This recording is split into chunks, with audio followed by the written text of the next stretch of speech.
মাঝরাতে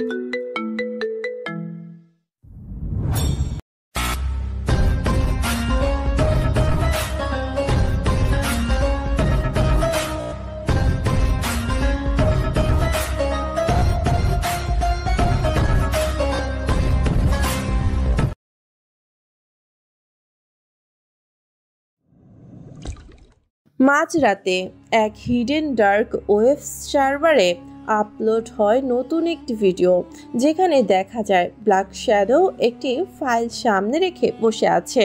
মুখে তার হ্যাকার মাস্ক পরা। সে কয়েকজন বড় বড় মানুষের নাম ধরে বলছে, বারেক চৌধুরী, খালিদ হোসেন, ফাহাদ কবির, নাসিম ওয়াহিদ। তোমাদের ইতিহাস আমি জানি, তোমাদের অপরাধ আমি তুলে ধরব। এক্স ভোল্টের সব কিছু আমি জানি। তোমাদের সময় শেষ। ভিডিওটা ছড়িয়ে যায় মিডিয়ার। বারেক খালিদার আতঙ্কিত। কেউ জানে না ব্ল্যাক শ্যাডো কে। বারেক, খালিদ, নাসিম, ফাহাদ চারজন বসে আছে রুমের ভিতরে। তারা একই সাথে বিশ্ববিদ্যালয়ের রাজনীতি শুরু করেছিল। আজ তারা চারদিকে ছড়িয়ে থাকা ক্ষমতার পুতুল।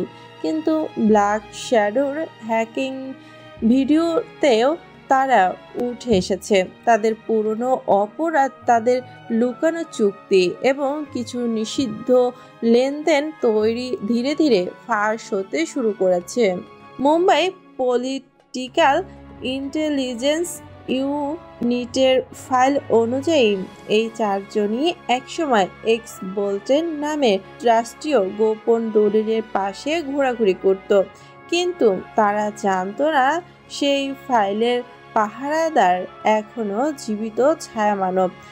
আগে যার কাছে ছিল, মানে কাসিফের কাছে, সে এটা প্রকাশ করার সাহস পায়নি। কিন্তু ব্ল্যাক শ্যাডো সে হ্যাক করে সবার সবকিছু সামনে আনছে। আমরা তো ভাবছিলাম সব মুছে গেছে, কিন্তু আবার আমাদের সবকিছু সামনে আসতে শুরু করেছে। কিন্তু কারা এই ব্ল্যাক শ্যাডো গ্যাং? কিভাবে সব ভিডিও পেলো? খালিদের কণ্ঠ কাঁপছে। তারা জানে যদি এগুলো সামনে আসে, প্রধানমন্ত্রী সালমানের সাথে তাদের পুরনো কালেকশন ধরা পড়বে। নবাব মুজিবের বাড়িটা এখন শান্ত। সবাই গভীর রাতে ঘুমাচ্ছে। কারো যেন কোনো সারা শব্দ নেই। তবে গার্ডরা জেগে। হঠাৎ মুজিবের ফোনে একটি কল আসলো। তিনি চমকে উঠলেন। ঘুমের ঘোরে কে ফোন করেছে সে জানে না। রিসিভ করে। ওপাশ থেকে মুজিবকে জানায়, ঘুমাচ্ছিলে নাকি? জেগে রাতের প্রহর হয়ে ঘুমে বেড়াচ্ছ? নবাব বিছানায় উঠে বসে। কণ্ঠটা খুব চেনা লাগছে তার কাছে। নাম্বারটা চেক করলো। সালমানের পার্সোনাল নাম্বার থেকে কল এসেছে। সালমান আবার বলে, তোমার সাথে দেখা করতে চাই, পুরনো কাহিনী নিয়ে কথা বলার আছে। মুজিব অবাক হয়ে যায়। সে জানে না আগামী দিনগুলোতে তার প্রাক্তন বন্ধু সালমান হবে তার সবচেয়ে ভয়ঙ্কর প্রতিপক্ষ, নাকি তার পাশে এসে আবার বন্ধুর মতো দাঁড়াবে। মুজিবের কানে শব্দ আসে। সে যেন উঠেছে, হেঁটে ড্রয়িং রুমের দিকে যাচ্ছে। নিধি নাকি সায়ান। মুজিব উঠে দাঁড়ালো। সে বাড়িতে আসে। সোফাতে সায়ানকে বসে থাকতে দেখা যায়। মুজিব সায়ানের কাছে আসে। সায়ান উঠে দাঁড়ায় মুজিবের সম্মানার্থে। মুজিব ইশারায় বসতে বলে সায়ানকে। সায়ান বসতেই মুজিব প্রশ্ন করে, এত রাতে এখানে? ঘুম ভেঙে গেছে স্যার। মায়ের স্বপ্ন দেখলাম, তাই মন খারাপ, এই জন্য এখানে এসে বসলাম। ও। নবাব মুজিব এখন সায়ানকে নিজের ছেলের মতো দেখে। সায়ান প্রতিদিন মুজিবের ফুল বাগানে খুব সকালে উঠে পানি দেয়, ছোটখাটো কাজ করে দেয়, এমনকি রাতে মুজিবের ঔষধের খাবার কথাও মনে করিয়ে দেয়। মুজিব সায়ানকে বলল, সায়ান, তুমি কি জানো আমি তোমাকে কেন এত পছন্দ করি? জানি না। কারণ তোমার চোখে লোভ নেই। এখনকার যুগে এটাই সবচেয়ে বড় জিনিস। প্রতিটা মানুষের ভিতরে একটা লোভ থাকে, কিন্তু তোমার ভিতরে তা নেই। চোখে যা নেই মনে তা থাকলে চোখ রাখা যায় না সাহেব। মনের ভাষা বোঝা অনেক কঠিন হয়। হ্যাঁ, তা ঠিক। তবুও কিছু মানুষ আছে যাদেরকে চেনা সহজ, তাদেরকে বিশ্বাস করাটা সহজ। হয়তো, আবার নয়তো।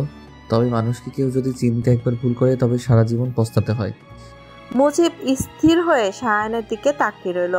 সেই চোখে নিজের পুরনো ছায়া খুঁজে পেল, যেন বহু পুরনো মুজিবকর সেই নিজেকে দেখছে, যখন বিশ্বাসের মানে ছিল সাহস।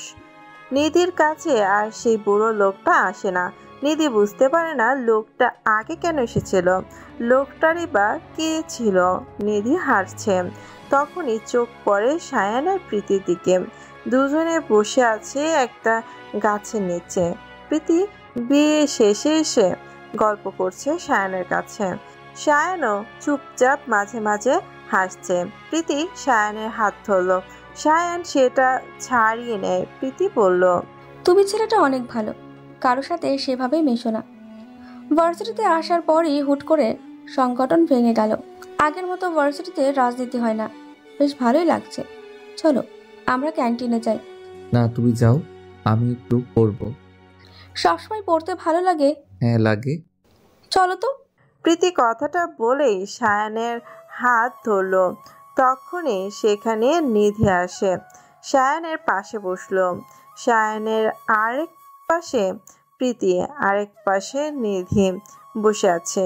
নিধি বলল, সায়ান, বাবা তোমাকে খুঁজছিল। সকালে কখন বের হয়েছো সেজন্য তিনি খুঁজছিল। ও কি তোমাদের বাসায় থাকে? হ্যাঁ, ওর রুম তো আমার রুমের পাশে। রাতে আমরা দুজনে একসাথে ছাদে বসে গল্প করি। কেন, সায়ান তোমাকে কিছু বলেনি? না মানে, সায়ন তো এসব বলেনি। অবশ্যই তোমাকে কেন বলবে, তাই না সায়ান? চলো, বাবা তোমাকে খুঁজছে। নিধির কথাটা বলেই সায়ানের হাত ধরে টেনে আনে। প্রীতি ওদের দুজনের দিকে হাঁ করে চেয়ে রইল। সায়ান বুঝতে পারে না নিধির হঠাৎ কি হয়েছে, নিধি এমন করছে কেন। কিছু দূর এসেই সায়ান বলে, কি হলো, এভাবে ধরে আনলে কেন? খুব ভালো লাগে অন্য মেয়েদের সাথে বসে হাঙ্কি পাঙ্কি করতে। হাঙ্কি পাঙ্কি কি? চুপ করো তো, ওর সাথে যেন কথা বলতে না দেখি তোমাকে। নিধি এক প্রকার হুমকি দিয়ে সেখান থেকে চলে যায়। সায়ান অবাক হয়ে তাকিয়ে থাকে সেদিকে, বুঝতে পারে না সে কি করবে। তবে সে মুচকি হাসতে থাকে। ওদিকে কৌশিক সায়ানের পেছনে আজ কয়েকদিন ধরে লেগে থেকেও কোনো প্রকার ক্লু জোগাড় করতে পারেনি। অর্পি, মামুন, আবিদের পাঠানো মেসেজের পরেও কৌশিক কিছু বের করতে পারেনি। অর্পিরা বুঝতে পারে না সায়ান কিভাবে নিজেকে সবকিছু থেকে আড়াল করে রাখে।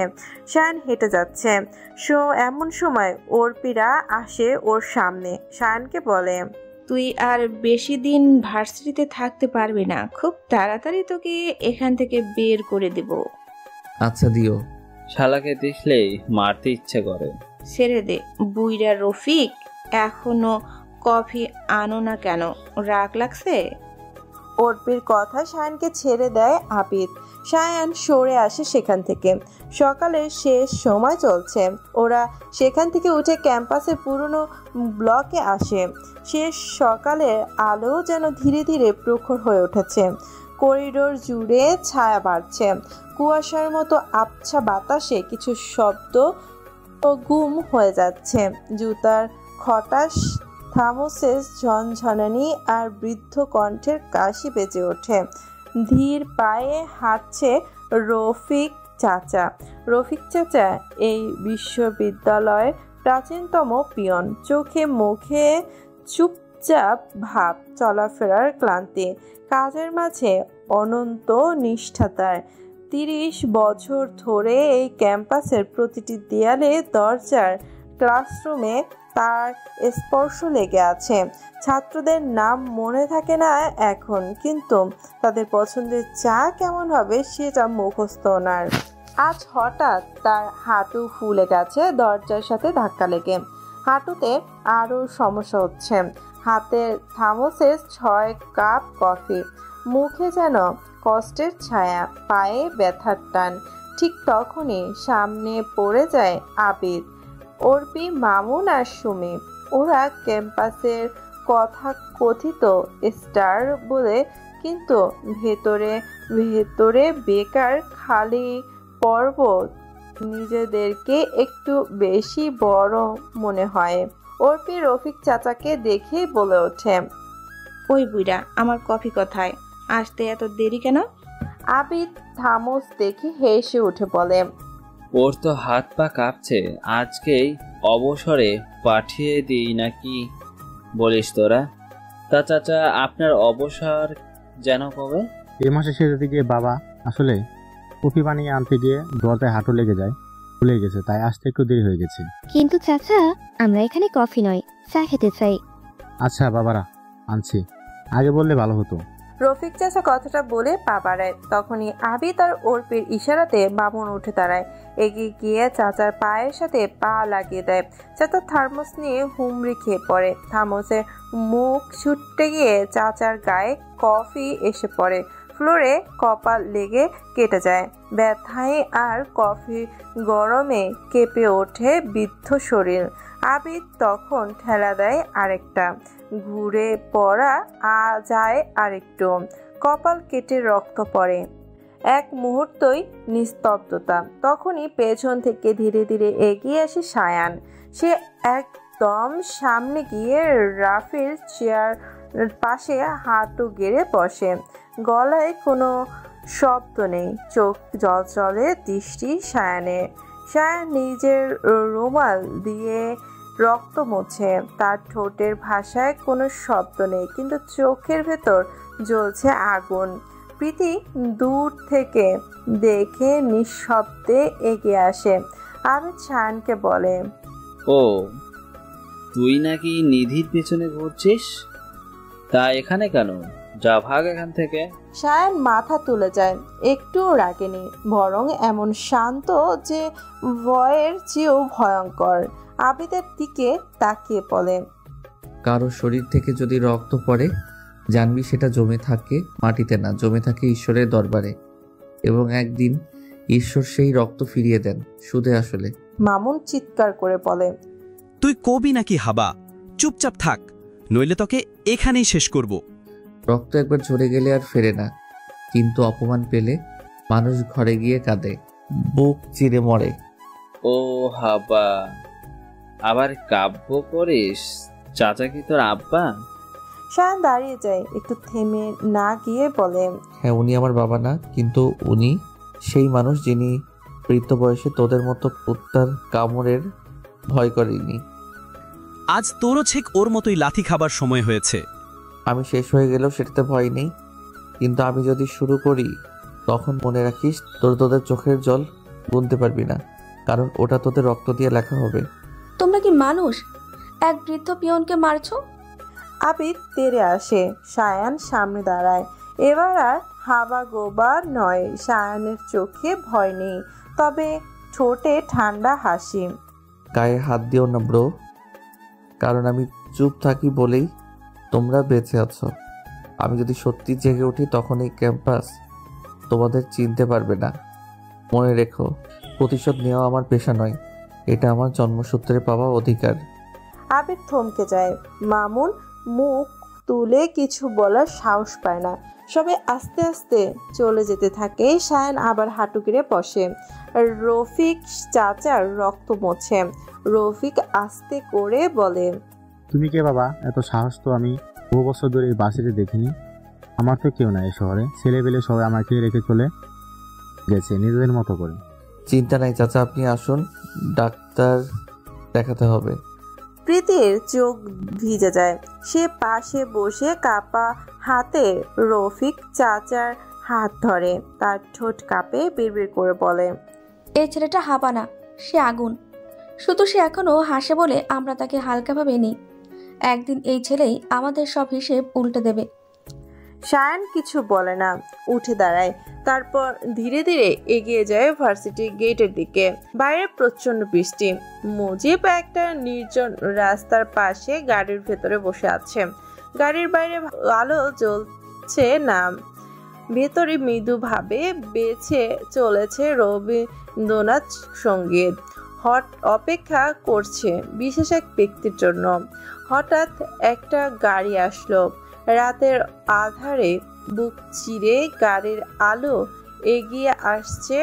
গাড়িটি ঠিক থামলো মুজিবের গাড়ির পাশে। মুজিব গাড়ির দরজা খুলে দেয়। অপর পাশে রাফি থেকে একদম নেমে কয়েক সেকেন্ডের ভেতর মুজিবের গাড়ির ভেতরে ঢোকে। দুজনেই বসে থাকে সামনে পাশাপাশি সিটে। বাহিরে আরো বৃষ্টি ঝনঝনানির শব্দ শুরু করছে। দুজনেই নীরব হয়ে বসে আছে মুজিবের পাশে বসে থাকা আয়মানকে। মুজিব লাইটটা বের করে সালমান সিগারেট আগুন জ্বালালো, তারপর নিজের সিগারেটের আগুন ধরিয়ে দুজনে টানতে শুরু করে একসাথে। নীরবতার রেশ যেন কাটছেই না। হঠাৎ নীরবতা ভেঙে সালমান বলল, বন্ধু একজনে কত কিছুই না করেছি। আমি চেয়েছিলাম রাজনৈতিক ক্ষমতা, তুমি চেয়েছিলে বিজনেস পাওয়ার। তোমার বিজনেসকে বড় করার জন্য দরকার ছিল একজন রাজনৈতিক লোক, যেটা আমি হয়েছি। আমাকে এখন ডাকার কারণ? তুমি ভালো করেই তা জানো। ওই ফাইলটা আমার কাছে নেই। আমি তা জানি। খুঁজে বের করো ফাইলটা কোথায় আছে, না হলে আমাদের সবকিছু শেষ হয়ে যাবে। ব্ল্যাক শ্যাডোকে তাকে খুঁজে বের করো জলদি। তবে পুলিশ বা চতুর কোনো লোক দিয়ে হবে না, লাগবে হাবাগোবা কোনো ছেলে। এমন ছেলে আছে তোমার কাছে? মুজিবের মনে পড়ে শায়নের কথা। ছেলেটা অনেক সরল, এমন ছেলেকে দিয়ে কাজ করালে সুবিধা আছে, কেউ কোনো দিক দিয়ে সন্দেহ করবে না। হ্যাঁ আছে, কিন্তু কি হবে? এই ছেলেকে দিয়ে কাজ করাও, তাকে খুঁজতে সাহায্য করো। আচ্ছা করব। আর বারেক, খালিদ, ওরা আমার পিছনে পড়ে আছে। তোমার জন্য ওদেরকে আমি দমিয়ে রেখেছি। তুমি আমার কাজটা করে দাও জলদি। আর শোনো, ভার্সিটিতে যাবে, জানিয়ে দেবে আমি আসছি খুব তাড়াতাড়ি। মানুষের সিম্প্যাথি দরকার, সব ধরনের কাজে সবার সাথে এখন মিশতে হবে। আচ্ছা, আপাতত নিজেকে সবার থেকে একটু আড়াল করে আমার বাড়িতে আসো কিছুদিন। বাড়িতেই থাকে এমন একটা ছেলে, তোমার পছন্দ হবে। বলে দিলে সে সব কাজ করতে পারে। বেশ তো, আমি তাহলে আসবো, থাকো এখন। সালমান নিজের গাড়িতে চলে যায়। তারপর বৃষ্টির পানি জমা রাস্তায় বুক চিরে এগিয়ে যায় তার নিজের গন্তব্যে। বৃষ্টির রাত, বাতাসে গন্ধ ভেসে আসে পচা কাদার, যেন মাটির গভীর থেকে উঠে এসেছে কোনো মৃত অতীত। ক্যাম্পাসের পুরনো ভবনের একতলার করিডোর অন্ধকার, শুধু বাতাসের হু হু শব্দ আর দূরে কোথাও বাজ পড়ার মতো ঝলকে ওঠা আলো। হঠাৎ একটা আর্তনাদ ছড়িয়ে পড়ে সেই নীরবতায়। পুরনো ভবনের পাশের গাছতলার নিচে মরে পড়ে আছে একজন সিনিয়র ছাত্র। তার নাম রাহুল। অর্পিদের যে সাহায্য করেছিল। রক্তে ভিজে গেছে তার প্যান্টের নিচের অংশ, মুখেও রক্তের দাগ, চোখ দুটো উল্টো হয়ে আছে তার। ভবনের ছাদ থেকে কে যেন চুপি চুপি তাকিয়ে দেখছে, কালো কাপড়ে মোড়া মুখ। নিচে কিছুক্ষণ পর দৌড়ে আসে কিছু স্টুডেন্ট, সাথে আসে আবিদ নামের মৌসুমি। ওরাই চিৎকার করতে করতে ছুটে আসে। রক্ত দেখে থেমে যায় সবাই। সুমি আতকে উঠে বলে, এটা তো রাহুল দাদা, কে করলো এমন? আবিদ থতমত খেয়ে তাকায় চারপাশে, অর্পি কোথায়? ঠিক তখনই আবিদের মোবাইলে আসে একটা ভিডিও ক্লিপ, আননোন নাম্বার। সে প্লে করে। ভিডিওতে দেখা যায় রাহুলকে ছাদে নিয়ে যাচ্ছে অর্পি, তারপর ছুরি দিয়ে আঘাত, একটা ধাক্কা দেয় অর্পি রাহুলকে, নিচে পড়ে যায় রাহুল। ভিডিওটি বাকিরাও দেখে, সবার মুখ ফ্যাকাশে হয়ে যায়। অর্পি আসে সেখানে, তাকেও এই ভিডিও পাঠানো হয়। অর্পি চিৎকার করে বলে, ভুয়া, ওই ভিডিও ফেক, আমি কিছু করিনি। কিন্তু সেই মুহূর্তে কৌশিকের হোয়াটসঅ্যাপে সেই ভিডিও পৌঁছে যায়। কৌশিক অবাক হয়েছে। কদিন আগে শায়ানের বিরুদ্ধে এমন ভিডিও কে পাঠিয়েছে জানে না সে। আজকে আবার অন্যরকম একটা ভিডিও। কি হচ্ছে কি এসব? কারো পিছে ঘুরে তো লাভ হচ্ছে না। ভিডিওর শেষ অংশে একটা নোটিশ লেখা থাকে, তোমরা ভেবেছিলে ক্যাম্পাস তোমাদের খেলার মাঠ, এখন প্রতিটি দেয়াল হবে আয়না। নিজেকে দেখবে আর ভয় পাবে, সুতরাং খেলা শুরু। এক বদ্ধ রুম, আলো কম, দেয়ালে সাউন্ড প্রুফ ব্যবস্থা, চারপাশে মোটা মোটা ফাইল আর আধা খাওয়া হুইস্কির গ্লাস। টেবিলে ঘিরে বসে আছে বারেক চৌধুরী, খালিদ হোসেন, ফাহাদ কবির আর নাসিম ওয়াহিদ। বারেক ভেঙে পড়ে, হতাশা তার চোখে মুখে, কারণ আজ তার ছেলের জন্মদিন। বারেক চৌধুরী ছেলে রাহুল এখন জেলখানাতে, কারণ রাহুল ধর্ষণের মামলায় আটক হয়েছিল। শুধু রাহুল নয়, এখানে থাকা বাকি 3 জনের ছেলেরাও আটক হয়েছে। সবারই ফাঁসি রায় ঘোষণা করেছে। সব ব্যবস্থা করেছে সালমান। ঘটনাগুলো আজকেও টিভিতে সম্প্রচার করা হচ্ছে। নিউজে দেখানো হচ্ছে রাহুল, শুভম, জয়দীপ আর মানিশ 4 জন ছেলে ইভা নামে এক হিন্দু মেয়েকে ধর্ষণ করে। পুরো ঘটনা সাজিয়ে দেখানো হয়। সেদিন যা ঘটেছিল তা প্রকাশ করার যেন কান্নার স্বরূপ। ইভার বয়স তখন মাত্র 16, মাধ্যমিকের ছাত্রী। ইভার সরল চোখ, এক চিলতে হাসিতে বেশ সুন্দর বটে। কখনো কখনো বাবার পুরনো রিকশার পেছনে বসে স্কুলে যেত। বাবা উত্তম করে ছিলেন মুম্বাইয়ের এক নাম না জানা গলির মাথায় দাঁড়িয়ে থাকা ক্লান্ত রিকশাওয়ালাদের একজন।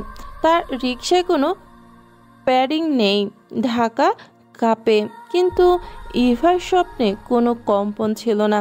সে বড় হয়ে গরিব বাবার পাশে দাঁড়ানোর স্বপ্ন নিয়ে স্কুলে আসতো যেত। স্কুল থেকে ফেরার পথে সেই বিকেলে তার শরীরে ছিল একটা হালকা নীল শাড়ি। জীবনে প্রথমবার শাড়ি পরেছিল সে। স্কুলের বার্ষিক অনুষ্ঠান বলে কথা, সহপাঠীরা তার ছবিও তুলেছিল মোবাইলে। ওর হাসির নিচে লুকিয়েছিল অজস্র ভয়। গরিব ঘরের মেয়েরা বেশি হাসলে সেটা অনেকের চোখে দৃষ্টিকটু লাগে। গলির মাথায় রাহুল সহ ওর বন্ধুরা দাঁড়িয়ে থাকে রোজ। সেদিনও দাঁড়িয়েছিল। তারা এলাকার নেতার ছেলে। দামি বাইক, চোখে কালো চশমা, মুখে রুগ্ন একটা হাসি থাকতো রাতুলের। কেউ তাদেরকে কিচ্ছু বলে না, কেউ তাদের চোখে চোখ রাখে না, কিন্তু ইভার সেই চোখ ছিল অন্যরকম। রাতুলকে অবজ্ঞা করে পাশ কাটিয়ে যাওয়ার সাহস ছিল তাতে। সেই সাহসী কাল হলো সেদিন। স্কুল ফেরার পথে বন্ধুরা একে একে বাসায় ফিরেছে। গলির মুখে ইভা একা, আর রাতুল সেখানে দাঁড়িয়ে। সামনে তাকিয়েই সে বুঝে যায় পেছনে তার বন্ধুরা কেউ নেই, বরং রাতুলের বন্ধুরাই দাঁড়ানো। সামনে যাকে দেখে ভয় হয় সে মানে রাতুল তার খুব কাছাকাছি দাঁড়িয়ে। রাতুল তার সামনে এসে দাঁড়ায়, জোর করে বাইকে তোলে ইভাকে। মুখে কাপড় চেপে ধরে জয়দীপ। তীব্র গন্ধে অচেতন করার কেমিক্যাল মেশানো ছিল সেটাতে। তারপর ইভার আর কিছু মনে নেই। তাকে আনা হয় পরিত্যক্ত এক বিল্ডিংয়ে, যেখানে কাজ নতুন করে করছে এক বিল্ডার। ইভা চোখ খুলতেই দেখে চারপাশে গাড়ির হর্ন, দেয়ালে খসে পড়া সিমেন্ট, ছাদের কোণায় ঝুলে থাকা একটা মরা ইঁদুর, আর পাশেই দাঁড়িয়ে আছে রাতুল আর তার বন্ধুরা। রাতুলের গায়ে হালকা ঘাম, চোখে নেশাগ্রস্ত উন্মাদনা ভরপুর। বাকিরা মুচকি হাসছে। ইভা চিৎকার করে কাঁদে, ঠেলে দেয় রাতুলকে, হাঁটে আবার পিছিয়ে যায়, লাথি মারে শুভ্রমকে, কিন্তু ওরা হাসতে থাকে। ইভা পালাতে পারে না, চিৎকারটাও যেন বাইরের কেউ শোনে না। বাইরের পৃথিবী নিশ্চুপ। ওই নির্জন ভবনের ভিতর একটি মেয়ে আত্মচিৎকারে রাতুলের গায়ে একটু কম্পন হয় না। সে বলে, তোকে আমি এখন আমার মতো করব, বুঝছিস গরিব মাগি। তারপর যা ঘটে তা ভাষায় লেখা কঠিন। রাতুলের আঙুল, হাত ঘামে ভেজা, নিষ্ঠুরতা, সব কিছু মিলে এক নিরীহ কিশোরীর শরীরের উপরে এমন এক তাণ্ডব চালায় যা কোনো বিচার, কোনো ক্ষমা, কোনো ঈশ্বর ফিরিয়ে দিতে পারে না। ইভার কাপড় ছিঁড়ে ফেলে তারা। একে একে সবাই ইভার উপর ঝাঁপিয়ে পড়ে। শেষবার যখন ইভার মুখ থেকে শব্দ বের হয়, তখন সেটা কাঁদার শব্দ নয়, একটা নিঃশব্দ আর্তনাদ, যেন প্রাণটাও রিক্ত হয়ে গেছে শেষ সময়ে। 3 দিন পর বাবা উত্তম কর রিক্সা নিয়ে থানায় গিয়েছিল। কেউ কথা শোনেনি। মেয়ে নিখোঁজ, ছবি দেখিয়েছে, কিন্তু কেউ খেয়ালই নেয়নি ঘটনাটা। শেষ পর্যন্ত এক ছিন্ন বস্ত্র মেয়ে মর্গে পড়ে আছে শুনে দৌড়ে গিয়েছিল উত্তম। দেয়ালে হেলান দিয়ে দাঁড়িয়ে থাকা সেই মেয়ের দেহটা দেখে চিৎকার করে উঠেছিল সে। এক অসহায় বাবার বুক ফাটা আর্তনাদ, আত্মচিৎকার। ওরে মা, ওরে আমার মেয়েটা কই গেলি মা? ইবার হাতের নখগুলো ভাঙা ছিল, শরীরের জায়গায় জায়গায় কালশিটে দাগ, ভেঙে পড়া যেন হাড়, আর মুখে ছিল একটা অসমাপ্ত আর্তনাদ। কেউ জানতে চায়নি কি হয়েছিল। রাতুলের বিরুদ্ধে অভিযোগ গৃহীত হয়নি। পুলিশ বলল মেয়েটা নাকি ভুল পথে গিয়েছিল, হয়তো পালিয়ে গিয়েছিল নিজের ইচ্ছায়। সেই নীল শাড়িখানা যেটা প্রথমবার ইভা পরেছিল ছিঁড়ে পড়েছিল ভবনের এক কোণে। আঁচলে রক্ত জমাট ছিল, যেন কেউ শাড়ির নিচ ঢেকে রাখতে চেয়েছিল নিষ্ঠুর পৃথিবীর বর্বরতা। সব কিছু দেখে উত্তম নিজেকে মেরে ফেলতে চেয়েছিল। সেদিন রাতে উত্তম রাস্তায় আসা এক বিশাল গতির গাড়ির নিচে পড়তে যায়। সেই গাড়িতে ছিল সালমান। গোপন একটা মিটিং শেষ করে একাই ফিরছিল লোক চক্ষু আর প্রোটোকল এড়িয়ে। উত্তমের সাথে দেখা তার, সব কিছু জানতে পারে সেখানেই। তারপর সালমান নিজে কেসটা দেখে রাতুলদেরকে গ্রেফতার করিয়ে নেয়। যদিও সালমান এটার ফায়দা নিয়েছে, তবুও এক গরিব তো বিচার পেয়েছে। বারেকের এসব কথা মনে পড়ে যায়। যেটাই করুক তার নিজের ছেলে তো, মায়া তো হবেই। ছেলেকে বাঁচানোর জন্য সব কিছু করেছিল। শেষে না পেরে কিলার ভাড়া করেছে, কিন্তু সেই কিলার কোথায়? খালিদ টেবিলে থাবা দিয়ে বারেককে বলে, ভাই আমরা সব মুছে দিয়েছিলাম, কাশেম মরে গেছে, ভিডিও প্রমাণ নেই, ফাইল চুরি হয়ে গেছে। তাহলে ব্ল্যাক শ্যাডো এত তথ্য কোথা থেকে পাচ্ছে? সে আমাদের পিছনে পড়ে আছে, ওই ফাইলটা আমাদের জন্য হুমকি। কোথাও ভেতরে ফাঁস হচ্ছে বারেক ভাই, আমাদের মধ্যে কেউ হয়তো। না, আমরা কেউ না, বাইরে কেউ আছে যে আমাদের চেনে অনেক আগে থেকে, আমাদের ছাত্র রাজনীতির সময় থেকে, আমাদের কুকর্মের সব স্তর জানে। মনে আছে তো একবার এক গোয়েন্দা রিপোর্টে নাম উঠেছিল এক্স ওয়ার্ল্ড পাহারাদার নামে একটা ছায়া মানবের। কাশিফ হয়তো তার কাছ থেকে পালাতে পারেনি। ব্ল্যাক শ্যাডো যদি সেই ছায়া মানব হয়, তবে এটা গেম না, এটা যুদ্ধ, আর আমরা হেরে যাচ্ছি। ব্ল্যাক শ্যাডোকে সেটা নিয়ে এখনই সিদ্ধান্তে আসা যাবে না। আগে নিজের চারপাশ পরিষ্কার করো। ক্যাম্পাসে আমাদের ছেলেরা কি করছে ওরা নজর রাখছে তো? সালমানের বিষয়টাও তো বুঝতে পারছি না। বোমা ব্লাস্টে প্লেয়ার যে এসেছে তার বিষয়টা আমরা জানতে পারি, কিন্তু কাজ কতদূর? ক্যাম্পাসে এখন রাজনীতি দুর্বল, কিন্তু নজরদারির জন্য কিছু ছেলে পেলে আছে। আবিদ অর্পিরা যাদের ভয় দেখাচ্ছে, তারা সবাই সাধারণ ছেলে, কাউকে মাথায় রাখার মতো কিচ্ছু নেই। এর ভেতরে সায়ান নামের ছেলেটা একটু বেশি ঘাড় তেরামি করে। সে হাবা ছেলেটা কি যেন নাম? সায়ান। ওরে তো অব্দি ঠেঙায় ঠেঙায় সরাবে শীঘ্রই। চারজনে একসাথে হেসে উঠল। নিধি আয়নার সামনে বসে, তার চোখ লাল, মুখ বিষণ্ণ। তার ভেতরে এক যুদ্ধ চলছে। সায়ানের প্রতি আকর্ষণ আর সন্দেহের কাঁটা যেন ভিতে যাচ্ছে বারবার। ও সব জানে, কিন্তু বলছে না। ওর চেহারায় লুকানো আছে এমন কিছু যেটা আমি খুঁজেও পাই না, অথচ ওর চোখে আমি ডুবে যাচ্ছি দিন দিন। নিধি একা বিড়বিড় করে কথাগুলো বলল। আলমারির পাশ থেকে একটা চিঠি বের করে, সেটা সায়ানের লেখা। সে রাতে যখন সায়ান তাকে প্রথমবার বলেছিল, নিধি নিধি তোমার মা মারা গেছে, চিঠির শেষ লাইনে লেখা, আমি একা না থাকলেও সব সময় একাই থাকি। নিধির চোখে অশ্রু আসে। সে চিৎকার করে কাঁদতে থাকে আর বলে, তুমি এমন কেন? কে তুমি? আমি কি তোমার জন্য কেবল একটা প্রহসন? তখনই দরজা কড়া নড়ে। বাইরে থেকে সায়ানের গলা শোনা যায়, নিধি কোথায় তুমি? নিচে আসো, তোমার প্রিয় ফুলগুলো আজকে অনেক ফুটেছে, দেখবে, আসো। নিধি দরজা খুলে তাকায় সায়ানের দিকে। সায়ান দূরে দাঁড়িয়ে, হাতে কিছু ফল, চোখে মুগ্ধতা, মুখে একটা নিষ্পাপ হাসি। নিধির ঠোঁট কাঁপে, সে কিছু বলতে পারে না। সে সায়ানের সাথে নিচে যেতে থাকে। ঘন অন্ধকার ঢাকা রাত, মুম্বাই শহরের শেষ প্রান্তে পুরনো এক সাদা বারের জানালার কাছে বৃষ্টির প্রবণতায় যান কুয়াশার দাগ জমে উঠেছে। নবাব মুজিব তার চেয়ার থেকে উঠে জানালার বাইরে তাকিয়েছিলেন। হঠাৎ হেডলাইটের আলোয় ভরে উঠল উঠোন। একটা কালো রেঞ্জ রোভার এসে থামল প্রধান ফটকের সামনে। দুইজন সিকিউরিটি দৌড়ে গিয়ে গেট খুলল। গাড়ির দরজা খুলে নামলেন সঞ্জয়। চোখে অন্ধকার, ক্লান্তি, কপালে রাজনীতির চাপে ভাঁজ, কিন্তু হেঁটে যাওয়ার ভঙ্গিতে এখনও তার ক্ষমতার অহংকার, বিশালতা পরিলক্ষিত হচ্ছে।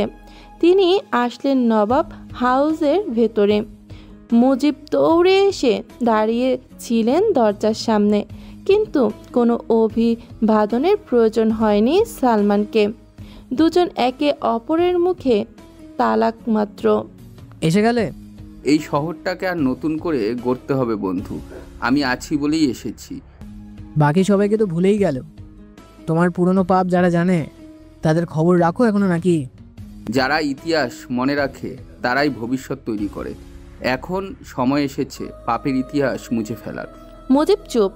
সালমান এত জলদি আসবে তা মুজিব বুঝতে পারেনি। সোফাতে গিয়ে বসলো সঞ্জয়। মুজিবও বসলো। চিৎকার করে চা চাইল মুজিব। কাজের লোকেরা যত রাতে হোক মুজিবের হাঁক ডাকে সবসময় দৌড়ে আসে। অবাক হলে নাকি এত জলদি চলে এলাম বলে? হ্যাঁ, আসলে ওই ফাইলটা আমার লাগবেই, না হলে প্রধানমন্ত্রীর চেয়ার থেকে আমাকে সরে যেতে হবে, আর সরে গেলেই মৃত্যু অনিবার্য। সেটা তো জানি, কিন্তু তুমি এখানে আসলে কোনো সিকিউরিটি দেখলাম না যে। টিভি অন করো, বুঝতে পারবে। সালমানের কথা মতো মুজিব টিভি অন করে। খবর টেলিকাস্ট হচ্ছে। প্রধানমন্ত্রীর মিটিংয়ের জন্য আজকে শ্রীলঙ্কার উদ্দেশ্যে পাড়ি জমিয়েছেন। হিন্দিতে খবরটা পাবলিশ হয়। মুজিব বুঝতে পারে সালমান কাউকে না জানিয়ে এসেছে এখানে। এমন সময় চায়ের ট্রে হাতে সায়ান আসলো। সায়ান সালমানের দিকে বিনয়ে হাসি দিয়ে বলে, স্যার আপনার জন্য চা এনেছি। সালমান চোখে সায়ানকে দেখে প্রশ্ন জাগে, কে এই ছেলেটা? কিন্তু মুজিব উত্তর দেয় আগে ভাগে, ওর নাম সায়ান, আমার ঘরে থাকে। খুব সোজা সরল ছেলে। তোমাকে তার কথা বলেছিলাম না, আমার মেয়েকে বাঁচিয়েছিল। গ্রাম থেকে পড়াশোনার জন্য আসে, রেখে দিয়েছি এখানে। সালমান চা হাতে নিয়ে বলল, চোখের ভাষা বলে দেয় এই ছেলে শুধু সহজ নয়, গভীর কিছু আছে। মুজিব হাসল সালমানের কথায়। সায়ান মাথা নিচু করল, কিন্তু তার ঠোঁটের কোণায় এক টুকরো বুদ্ধি দীপ্ত হাসি সালমানের চোখ এড়ায়নি। সায়ান চলে যায় সেখান থেকে। কৌশিকের সামনে অর্পিরা বসে আছে। ভিডিওটা যে ফেকভাবে বানানো সেটা কৌশিক এতক্ষণে বের করে ফেলেছে, কিন্তু কৌশিক বুঝতে পারছে না অর্পির সাথে কেন এমন হলো। অর্পি, তোমাদের সিনিয়র খুন হয়েছে, এটা তোমরা নিশ্চয় জানো। তুমি কেন এই খুনের সাথে আংশিক জড়িত? স্যার, আমরা এসব কিছুই জানি না। ভার্সিটির আগের মতো নেই, সংগঠন নেই, আগের সেসব লোকেরাও নেই। রাফি, জাহিদ ভাইয়েরা ভার্সিটিতে আসে না। ব্ল্যাক শ্যাডো জবে থেকে কাসিফকে সরালো, তারপর থেকে সব যেন শেষ। সাফি সাহেবের বিষয়টা সায়নের আসার পর কেউ আর সংগঠন বানাতে চায় না। বুঝতে পারছি না কি হচ্ছে। তোমরা কি করেছো সেটা বলো। জানি না স্যার। তাহলে তোমরা কেন এই ভিডিওতে? স্যার, সত্যি বলতে আমরা সায়ানকে ফাঁসানোর জন্য একটা মিথ্যা নিউজ আপনার ফোনে পাঠিয়েছিলাম। এটার কারণে এরকম কোনো ভিডিও আসবে ভাবিনি, কিন্তু সেটা তো সায়ানের বিরুদ্ধে ছিল। কি তোমরা এত বাজে কাজ করেছো? আর সায়নের বিরুদ্ধে কেন? ছেলেটা কত ভালো জানো? প্রীতি নামের মেয়েটার সাথে কথা হয়েছে, তোমরাই ওর পিছনে লাগো। প্রীতি বলেছে রফিক চাচার ঘটনাটা ভালো ভালো হও তোমরা, নয়তো ভগবানের দিব্যি এবার তোমাদের কেউ ছাড়াতে আসবে না, বলে দিলাম। ওরা চলে যায় থানা থেকে। কৌশিক যেন এখন কিছু করবে বুঝে উঠতে পারছে না। মুম্বাই শহর যেন প্রতিদিন নিজের রং বদলায়। রাত যত গভীর হয় শহরের গায়ে জমে ওঠে এক অদৃশ্য কুয়াশা। এই কুয়াশা শুধু আবহাওয়ার নয়, এই কুয়াশা রাজনীতির, অপরাধ আর ষড়যন্ত্রের। নবাব মুজিবের বাড়ির ছাদে দাঁড়িয়ে আছে সায়ান। গভীর রাত, চারদিকে নিস্তব্ধতা, তার চোখের দৃষ্টিতে যেন কিছু খোঁজার ব্যাকুলতা। আকাশের তারাগুলো আজ ঝিম মেরে আছে। হঠাৎ তার পেছনে নিধির পায়ের শব্দ। সে ধীরে ধীরে এগিয়ে এসে সায়ানের পাশে দাঁড়ায়। নিধি চুপচাপ দাঁড়িয়ে। সায়ান বলে, ঘুমাওনি এখনো? ঘুম আসে না? তুমি জেগে কেন? আমারও না। নিধি, এই শহরের ছাদগুলো কেমন জানো? কেমন? মনে হয় এক একটা ছাদ এক একটা অধ্যায়ের মতো। নিধি তাকিয়ে থাকে সায়ানের দিকে। তার চোখে সায়ানের প্রতি এক অদ্ভুত মায়া। তারপর ধীরে ধীরে বলে, তুমি সহজ সরল মানুষ নও, এটা আমি বুঝি। তো কেন যেন তোমার কাছেও আমি নিরাপদ বোধ করি। সায়ান তাকায় না নিধির দিকে, শুধু আকাশের দিকে চেয়ে থাকে। সায়ান আবারও বলে, কেউ যদি নিজের সবচেয়ে বড় চাকরিটা নিজের ভেতরে রাখে তবে কি সে মন্দ, নাকি সে বাঁচার চেষ্টা করছে? নিধি আবারও কিছু বলে না। সে শুধু ধীরে ধীরে মাথা রাখে সায়ানের কাঁধে। ছাদে বাতাসটা গা ছমছমে ঠান্ডা হয়ে ওঠে। তারপর ব্ল্যাক শ্যাডো আবারও লাইভ এসেছে। টিভি চ্যানেলে সবার চোখ। ভার্সিটির অডিটোরিয়ামের রুমে দেখানো হচ্ছে ভিডিওটা। হাতে একটা ফাইলটা সবাই জানে কিসের ফাইল। ব্ল্যাক শ্যাডো বলে, দেশবাসী সবাই কেমন আছো? আপনাদের প্রধানমন্ত্রী কি যেন নাম? ও মনে পড়েছে, নামটা তার সালমান।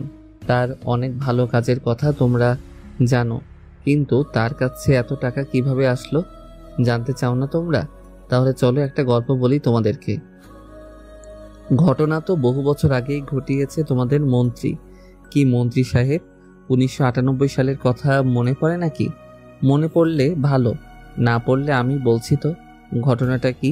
1998 সালে মুম্বাইয়ের দক্ষিণ পূর্ব অংশে ভয়াবহ দাঙ্গা ছড়িয়ে পড়ে। জনগণের সামনে এটি ছিল ধর্মীয় সহিংসতা, কিন্তু বাস্তবে এটি ছিল একটি প্রি প্ল্যান্ড ক্লিয়ারেন্স মিশন, যার কোড নেম ছিল অপারেশন ব্লু স্নেক। তৎকালীন রাজনৈতিক নেতা সালমান এই মিশনের অনুমোদন দেন। উদ্দেশ্য ছিল বস্তি এলাকায় গোপনে অভিযান চালিয়ে বিচ্ছিন্নতাবাদী ও গ্যাং সদস্যদের খুঁজে মেরে ফেলা, আর মুম্বাইয়ের তেল পাইপলাইন ও পোর্টের আশেপাশের জমি দখলের জন্য সেখানকার জনসংখ্যাকে জোরপূর্বক সরানো। সালমান সাহেব চমকে যাচ্ছেন, ভাবছেন এত কিছু কিভাবে জানলাম? শুনুন তবে, আরও আছে তো ঘটনা। সেই মিশনে প্রায় 76 জন নিরীহ মানুষ নিখোঁজ হয়, মানে তারা মারা যায়। স্থানীয় রাজনীতিবিদ ও মিডিয়া এই ঘটনা ধামাচাপা দেয়। ঘটনাটি নিয়ে একমাত্র যে রিপোর্ট তৈরি হয়েছিল সেটা করেছিলেন কাশিফ রহমান। পরে এক্স ভোল্টে সংরক্ষিত হয়। এই অপারেশনটি এতটাই নিষ্ঠুর ছিল যে সরকারের শীর্ষ কয়েকজন কর্মকর্তাও মুখ খোলার সাহস পায়নি। ফাইলের ভেতর একাধিক অভ্যন্তরীণ ভিডিও ফুটেজ, সালমানের হ্যান্ড সাইন, অনুমোদন এবং নির্যাতিতদের চেহারা তালিকা রাখা আছে। 2003 সালে বিদেশ থেকে ভারতে কিছু অস্ত্র পাচার হয়।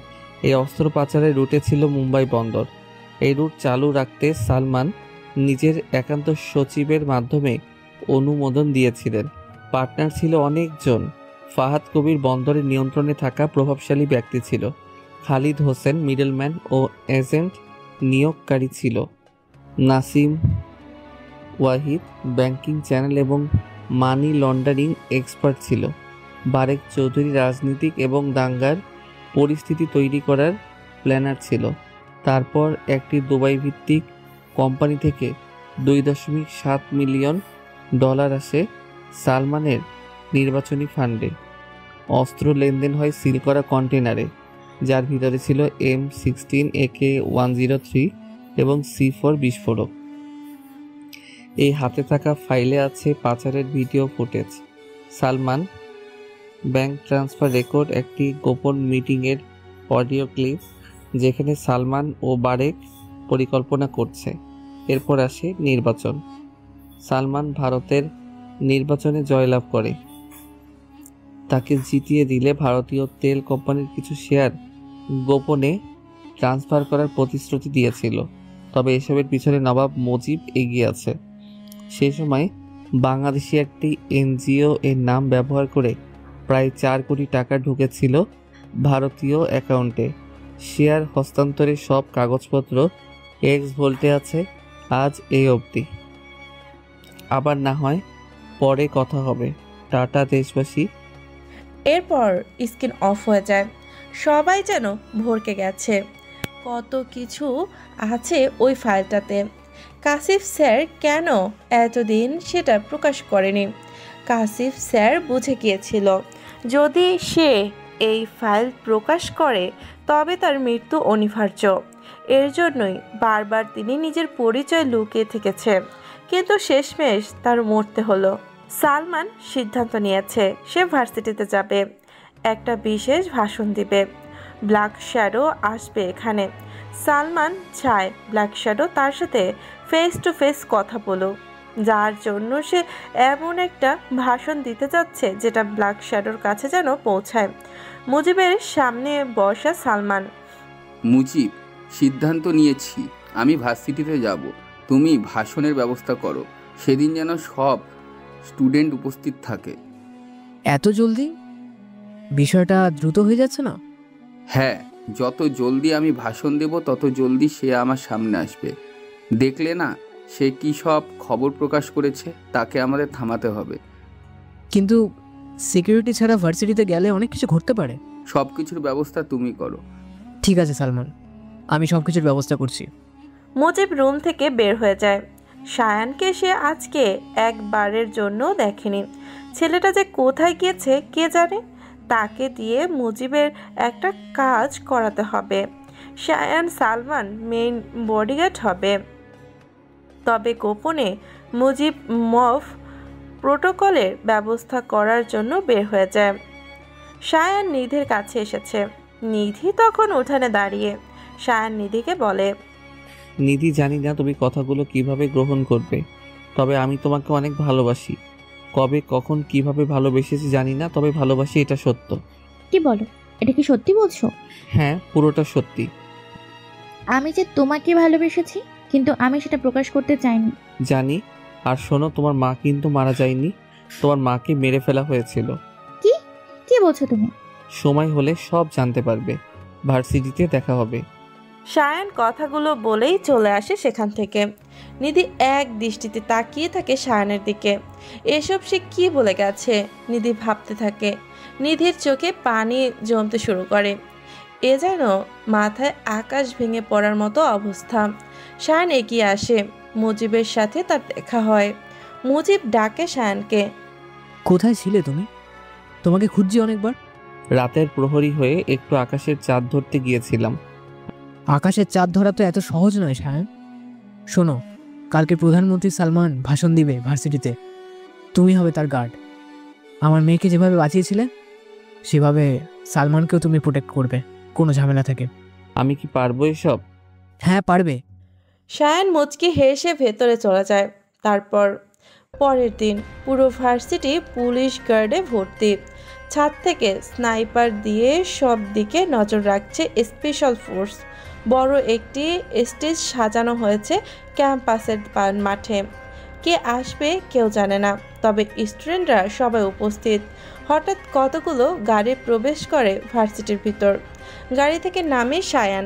দৌড়ে গিয়ে দরজা খুলে দেয় সালমানের গাড়ির। সালমান নামে। সবাই অবাক। তাদের ভার্সিটিতে পিএম এসেছে। সালমান হেঁটে স্টেজের কাছে যায়। এক ঝাঁক সাংবাদিকের ক্যামেরা সালমানের দিকে। পাশে সায়ান দাঁড়ানো, তার পাশে মুজিব দাঁড়িয়ে আছে। নিধি, প্রীতি, বাকি সবাই দর্শক গ্যালারিতে বসা। সালমান মাইক্রোফোনের সামনে বসলো। সবার দিকে তাকালো একবার। টিভিতে লাইভ হচ্ছে। বারেকরা এটা দেখছে বসে। সালমানকে আবার দেখে ওদের রাগটা বেড়ে গেল। আগে কত বন্ধুত্ব ছিল তাদের ভিতর, কিন্তু সব কিছু নষ্ট হয়ে গেছে। সালমান বলে, কালকে একটা নিউজ দেখলাম, আমাকে নিয়ে কোনো এক গ্যাং লিডার মস্তান মিথ্যা কথা ছড়াচ্ছে। এর জন্য আমি আজকে এখানে এসেছি। আমি কোনো অপরাধী নই, আমি মানুষের পাশে থাকছি। যতদিন মন্ত্রীর চেয়ারে আছি ততদিন থাকবো সবার পাশে। আর ব্ল্যাক শ্যাডো না কি যেন একজন আছে, সে হ্যাকার। সে সবাইকে বিভ্রান্ত করছে। সে কিছুই জানে না। সাহস থাকলে সে সামনে আসবে আমার, তবেই তো প্রমাণ হবে তার মতন হ্যাকারের কথা কেউ বিশ্বাস করবে। এমন সময় মাইকে পিস্তলের ঠাস করে গুলি চলার বিকট শব্দ হয়। সবাই কান যেন কেঁপে ওঠে। সব দিক হুট করে নিস্তব্ধতায় ছেয়ে যায়। কিন্তু কি হলো? হঠাৎ গুলি চলল কোথা থেকে? তবে কি ব্ল্যাক শ্যাডো এসেছে? কিন্তু কাকে গুলি করা হয়েছে? সবাই সামনে তাকায়। প্রধানমন্ত্রী টেবিলের উপর উল্টো হয়ে পড়ে আছে। তার মাথায় গুলি লেগে এ পাশ থেকে ও পাশে বের হয়ে গেছে। কিন্তু কে গুলি করেছে তাকে? সবাই অবাক হয়ে গেছে। বারেক চৌধুরী লাফ দিয়ে উঠে বলে, সালমান ডাউন। সায়ান হাতে পিস্তল। সায়ান এগিয়ে আসে সামনে। মুজিব চিৎকার করে ওঠে, সায়ান, তুমি তুমি সালমানকে মারলে? মুজিবের কথায় কোনো পুলিশ এগিয়ে আসে না। সবাই ভয়ে স্তব্ধ হয়ে গেছে যেন। নিধি, প্রীতি, অর্পিরা সব বিশ্বাসই করতে পারছে না সায়ান প্রধানমন্ত্রীকে খুন করবে। ভয়ে সবাই ঠোক গিলল। পুলিশ, তাকে আটক করো, সে যেন পালাতে না পারে। আরে থামেন তো, পুলিশ পুলিশ করছেন কেন? কেউ আসবে না এখানে। পুলিশের যত লোক দেখছেন ওরা আমার লোক। মানে কি? কি তুমি? মুজিব সাহেব, রাফিয়ান, নিলয়, আমি। কি? বয়েস, সালমানকে নিয়ে যাও। চলো, মিশন কমপ্লিট। কিন্তু তুমি আমার বাড়িতে কেন? সালমান মরে গেছে। আজ থেকে প্রধানমন্ত্রী নবাব মুজিব। কিন্তু নিলয় কোনো জবাব দেয় না। সে হাসতে থাকে। স্টেজ থেকে নামে, তারপর গাড়ির ভেতর ওঠে, সেখান থেকে চলে যায়। মুজিব যেসব লোকদের ঠিক করেছে তারা সবাই নিলয়ের লোক ছিল। কিন্তু কিভাবে? মুজিব বোকার মতো তাকিয়ে থাকে সেদিকে। ওদিকে খালিদ, বারেক, নাসিম, ফাহাদ সবাই আনন্দে চিৎকার করে ওঠে। ওরা বদ্ধ দরজা খুলে বাইরে আসে। অনেক মাস পর তারা আজকে বাইরে এসেছে। এবার ওদের আর দেখে কে? ওদের কাজ হয়ে গেছে। বারেক এবার তার ছেলেকে ছাড়িয়ে আনতে পারবে। দুইটা ছেলেকে একটা রুমের ভেতর বেঁধে রাখা হয়েছে। ছেলে দুটার চারপাশ ঘিরে বেশ কয়েকজন মাফিয়ার ছেলে পেলে দাঁড়িয়ে পাহারা দিচ্ছে। রুমটাতে হালকা আলো আছে, বেশ ঠান্ডা আছে রুমের ভেতরটা। এক কথায় যাকে স্যাঁতস্যাঁতে পরিবেশ বলে। ছেলেগুলোকে কোনো প্রকার টর্চার করা হয়নি, কারণ মাফিয়াদের বস এখনও আসেনি সেখানে। মাফিয়া গ্যাংয়ের নাম ডার্ক সেল। ছেলে দুইটা হলো বিজয় আর মামুন। আর সামনে যে কয়েকজন দাঁড়িয়ে আছে তারা হলো অর্ক, সিয়াম, মাসুম আর রাফাত। আবিদ আর মামুনকে বেঁধে রাখা হয়েছে। তারপরে ওদের মধ্যে কোনো ভয় কাজ করছে না।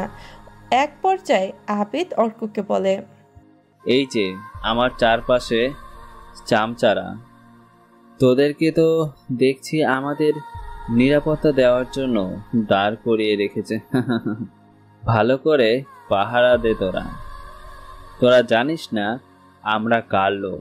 দেখ আমরা কত আরামে বসে আছি, আর তোরা সেই থেকে দাঁড়িয়ে আছিস। এই কথা শুনে অর্কের চোখ দুইটা রাগে লাল হয়ে যায়। আবিদ কলার ধরে উঁচু করে ফেলে। আবিদ তখনও হাসছে। অর্ক বলে, এই কুত্তার বাচ্চা, কি করলি তুই? তোদের নিরাপত্তা দেওয়ার জন্য আমাদের এখানে দাঁড় করিয়ে রেখেছো। তোরা কার লোক বললি? আমি বলছি দাঁড়াও। বারেক চৌধুরী, পাঁচাটার কুত্তা তোরা। মোরার 2 বছর পর বারেক স্বরাষ্ট্রমন্ত্রী হয়েছে বলে বেশ আরামে আছিস, তাই না? আবির সারের জন্য তোরা এখনো বেঁচে আছিস। অর্ক, কি করছিস? ছেড়ে দে, মরে যাবে তুই।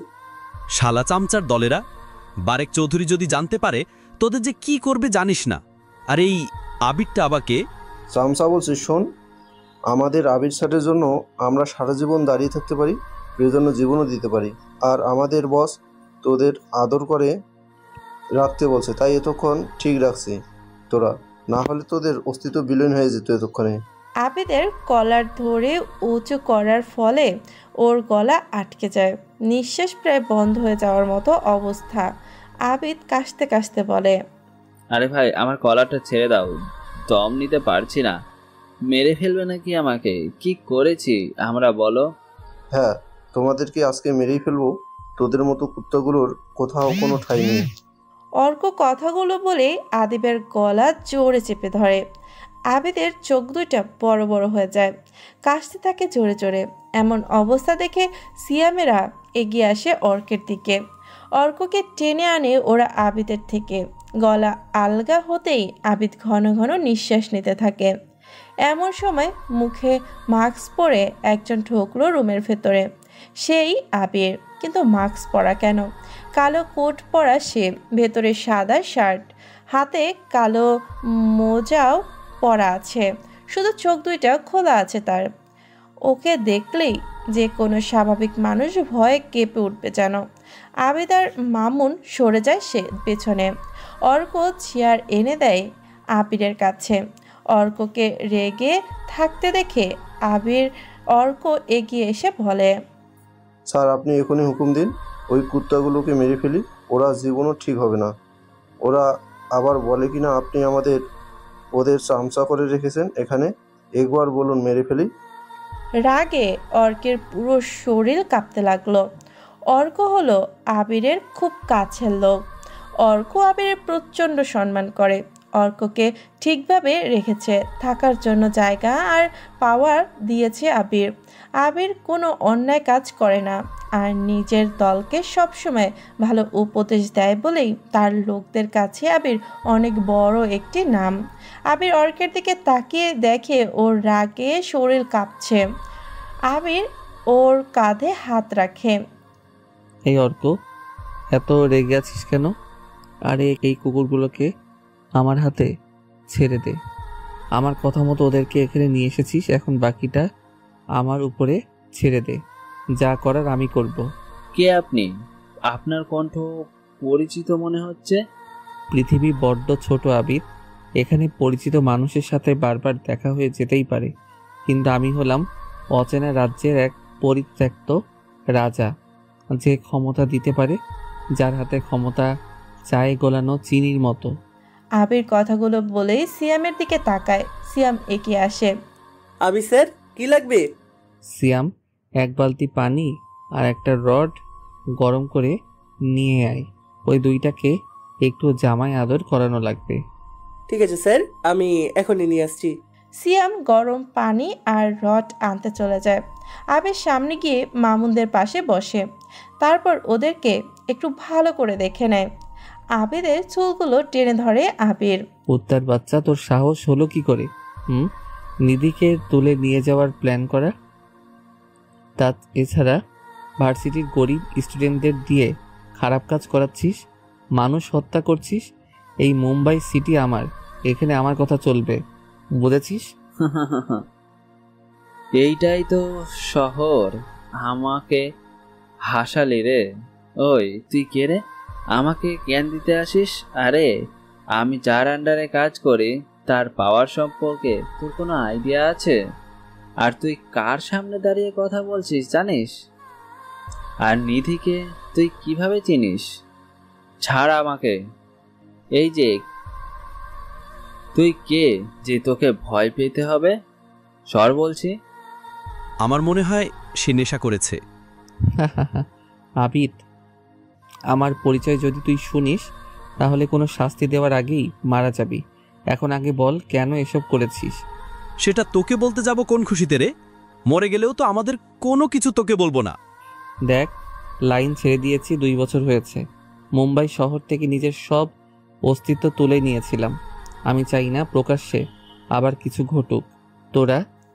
এমন সময় সিয়াম আসে রুমে। সে গরম পানি আর রড নিয়ে আসলো। আবির মামুন আবিদের দিকে তাকিয়ে একটু মুচকে হাসে। এবার দেখি তুই তোর বসকে কতটা ভালোবাসিস, তার জন্য জীবন দিতে পারিস কিনা দেখি। আবির ঠান্ডা থাকা রডের অংশ ধরে গরম অংশ ওদের পায়ের উপরে রাখে। ওরা চিৎকার করে ওঠে। আবিদ আর মামুন জানে না ওদের সামনে এখন কে দাঁড়িয়ে আছে। সালমানের খুনের পর পুরো মুম্বাই সিটি না নড়ে গিয়েছে। কিন্তু সেদিনের ঘটনার পর নিলয়কে আর দেখা যায়নি। এরপর বছর খানিকের ভেতরে সব স্বাভাবিক হয়ে যায়। নবাব মুজিব এখনও মন্ত্রী, কিন্তু বারেক চৌধুরী স্বরাষ্ট্রমন্ত্রী হয়েছে। সে এখন সব কিছু নিয়ন্ত্রণ করে। কিন্তু আবিদ আর মামুনকে আবিরের গ্যাং তুলে এনেছে। আবিরটা আসলে কে? নতুন কোনো গ্যাংস্টার নাকি অন্য কেউ? আবির লোহার রড দিয়ে দুজনে দুইটা পায়ের উপর অচরে বাড়ি দেয়। সাথে সাথে মটমট করে হাড় ভাঙার শব্দ হলো। ছেলে দুজন চিৎকার করতে শুরু করে। সিয়াম এসে দুজনের মুখ কম টেপ দিয়ে আটকে দিল। ওদের চোখ মুখ পুরো লাল টকটকে হয়ে গেছে। আবির শব্দ করে হাসে। আবির, এবার তো বলবি যে কে নিধিকে তুলে নেওয়ার অর্ডার দিয়েছিল, নাকি এখনো বলবি না? আবিদরা করুণ দৃষ্টিতে অর্কের দিকে তাকালো, মাথা নাড়িয়ে হ্যাঁ সূচক ইশারা দিল। সিয়াম গিয়ে ওদের মুখ থেকে ট্যাপ খুলে দেয়। ওরা হাঁপাতে থাকে। আবিদ বলে, আমাদেরকে আর মারবে না, আমাদের ভুল হয়ে গেছে। সত্যি আমরা আপনাদের ব্যাপারে কিছুই জানি না। আর আমরা বারেক চৌধুরীর লোক, কিন্তু আমাদের অনেক টাকার অফার দেওয়া হয় নবাব মুজিবের মেয়েকে ভার্সিটি থেকে তুলে নিয়ে যেতে। একজন এসেছিল আমাদের কাছে, তার মুখে মাস্ক ছিল, তাকে আমরা দেখিনি। সে শুধু আমাদের সাথে টাকা দেবার সময় এসেছিল, বাকি সব কিছু ফোন করে কাজের কথা বলেছে। এছাড়া আমরা কিছুই জানি না। আবির চুপচাপ বসে থাকে। নিধির বিষয়টা আবিরের খুবই গায়ে লেগেছে।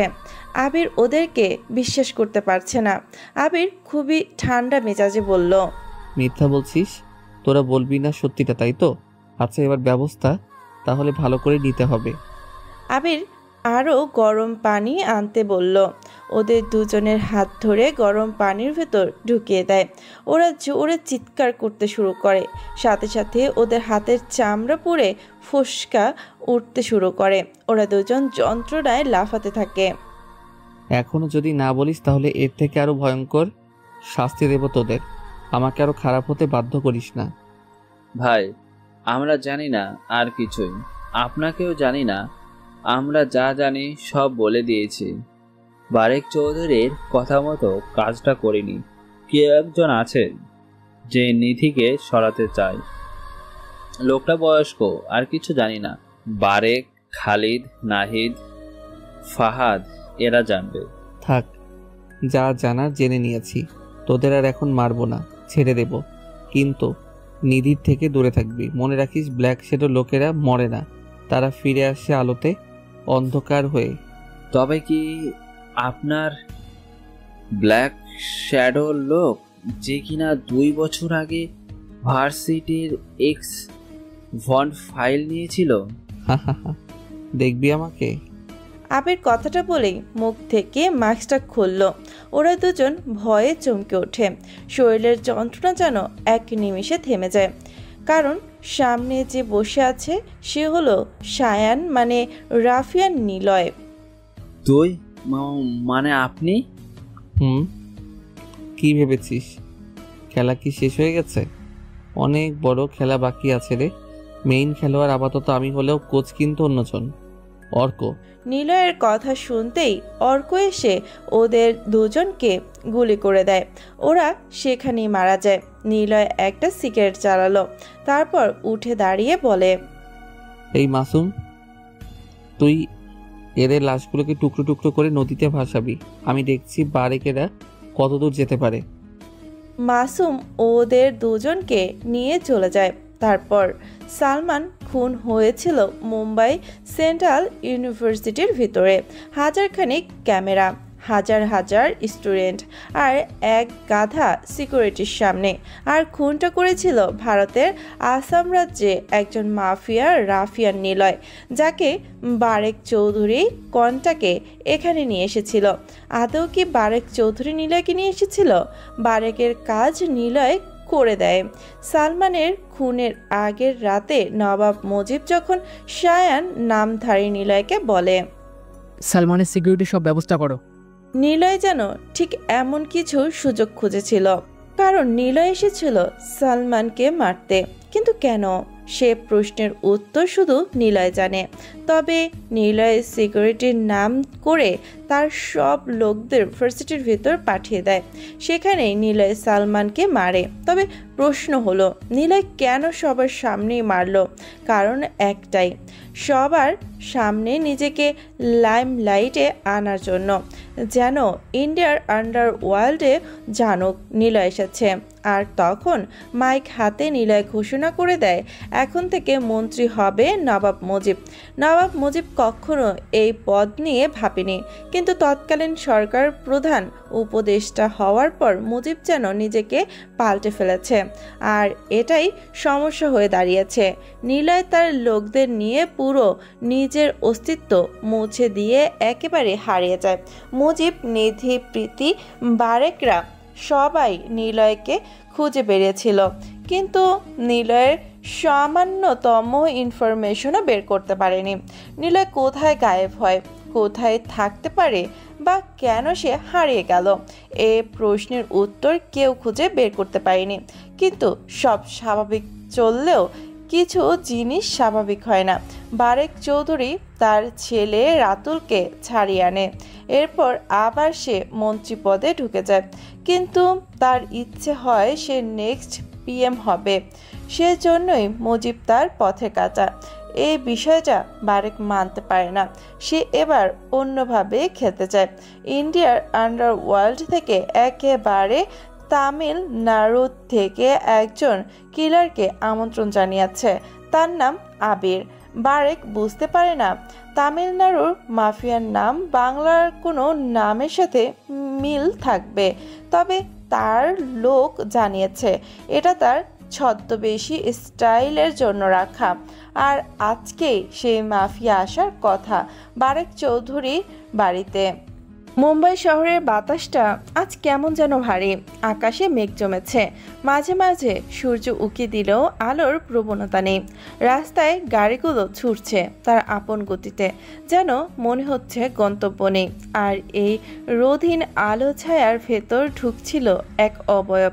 দক্ষিণ মুম্বাইয়ের ব্রিজ ক্যান্ডি এলাকা, যেখানে রাজনীতির শীর্ষ স্তরের মানুষদের বাংলো একটার পর একটা দাঁড়িয়ে থাকে।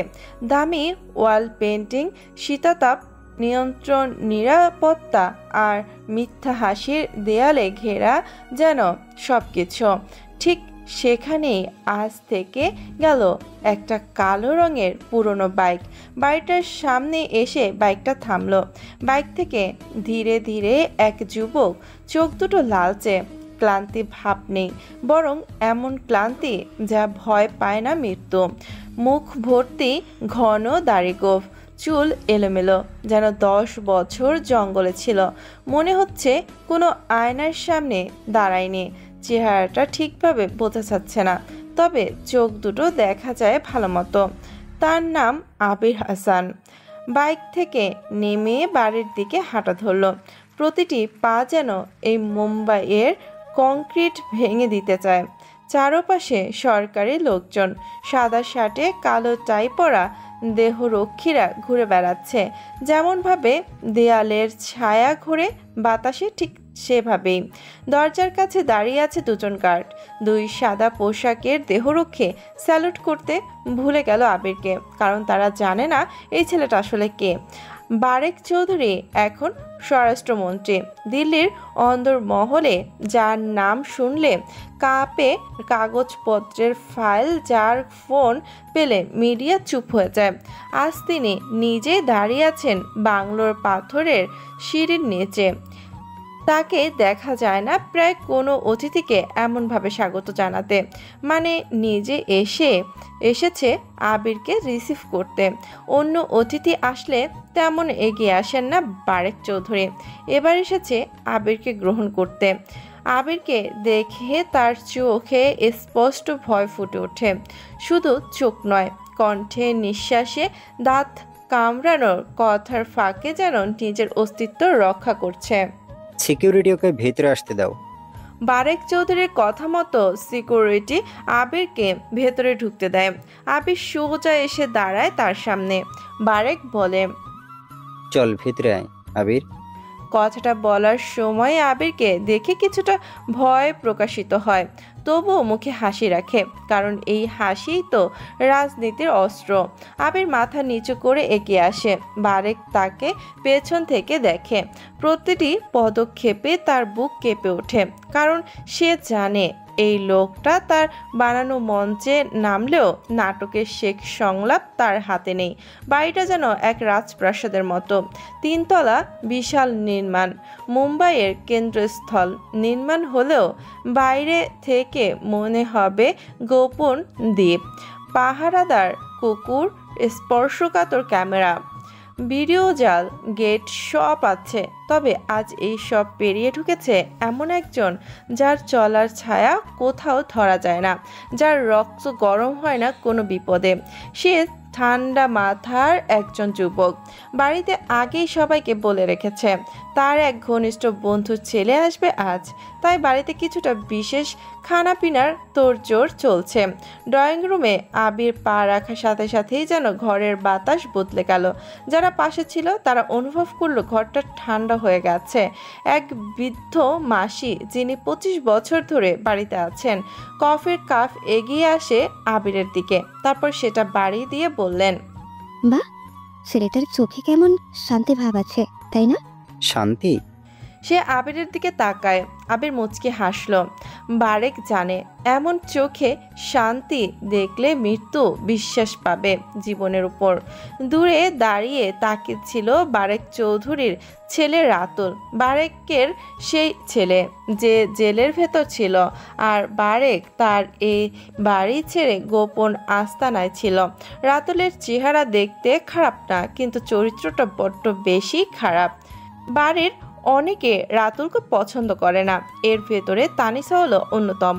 তবে রাতুল ফ্যাশনের দিক দিয়ে বেশ স্মার্ট, গায়ে শার্ট স্যুট পরা, ফরাসি ব্র্যান্ডের ঘড়ি হাতে, ক্যামেরার সামনে রাজনীতির পরিবর্তী তারকা হিসেবে নিজেকে প্রমাণ করতে চায়। কিন্তু আজ তার চোখে বিষ, কারণ বারেক তার ছেলের থেকে এই নতুন আসা ছেলেটাকে অনেক বেশি গুরুত্ব দিয়ে দেখছে। আর তাই রাতুল বুঝতে পারছে এই অবয়বময় বালকটি এসে তার জায়গা দখল করে নিচ্ছে। বাবা বারেক যেভাবে তাকিয়ে আছেন আবিরের দিকে, সেই দৃষ্টি সে পায়নি কোনোদিন। সে দাঁত চেপে বলে ফেলে, who the hell is he that? বাবা শুনলেন না, কিংবা শুনেও না শোনার ভান করলেন। আবিরের কথা সে কাউকে বলতে চায় না। যদি বাড়ির কেউ জানে সে একজন ভয়ঙ্কর কিলারকে এনেছে বাড়িতে, তবে বাড়িতে বেশ ভয়ের চাপ বাড়বে। এর জন্য আবিরের পরিচয় লুকিয়ে নিজের বাড়িতে এনেছে। 3 তলা থেকে নেমে আসে এক মেয়ে। মেয়েটা চোখে সোনালি রিমের চশমা, মুখে আত্মবিশ্বাস, গলায় সাদা কটনের ওড়না। ওর নাম তানিশা, বারেকের ছোট্ট ভাইয়ের মেয়ে।